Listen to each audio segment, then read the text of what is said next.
বিবাহ বহির্ভূত সম্পর্কের জেরে বিষ পান করে প্রাণ গেল শ্যালিকা ও জামাইবাবুর।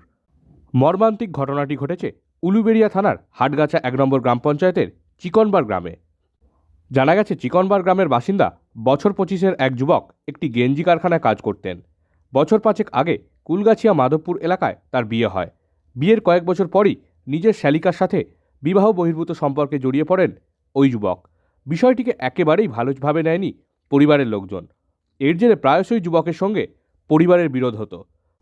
পরিবার সূত্রে জানা গেছে, বৃহস্পতিবার সকালে মোটরসাইকেল নিয়ে গেঞ্জি কারখানায় কাজে যাবার নাম করে বাড়ি থেকে বেরোয় ওই যুবক। ঘণ্টাখানেক পরে তার শ্যালিকাকে সঙ্গে নিয়ে সে নিজের বাড়িতে আসে। বাড়ি ফিরে পরিবারের লোকজনদের যুবক জানায় তারা দুজনেই বিষ খেয়েছে। তারপর দুজনেই বমি করতে থাকে। ওই যুবক নিজেই স্বীকার করে সে এবং তার শ্যালিকা একসঙ্গে বিষ খেয়েছে। তারপরই তাদের দুজনকে উলুবেড়িয়া শরৎচন্দ্র মেডিকেল কলেজে নিয়ে আসা হয়। বৃহস্পতিবার গভীর রাতে ওই যুবক প্রাণ হারান।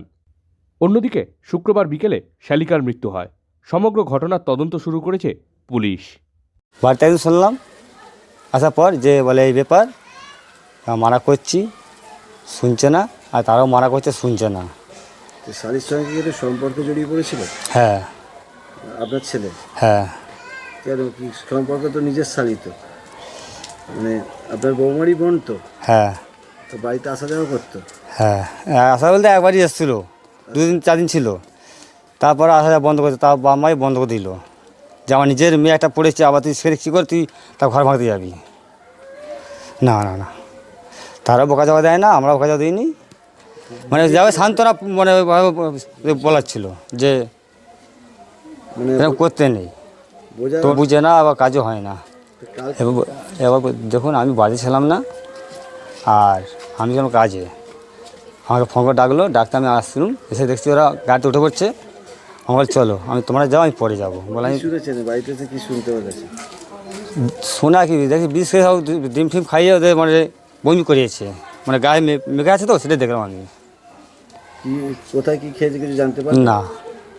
বাইক নিয়ে বেরিয়েছিল?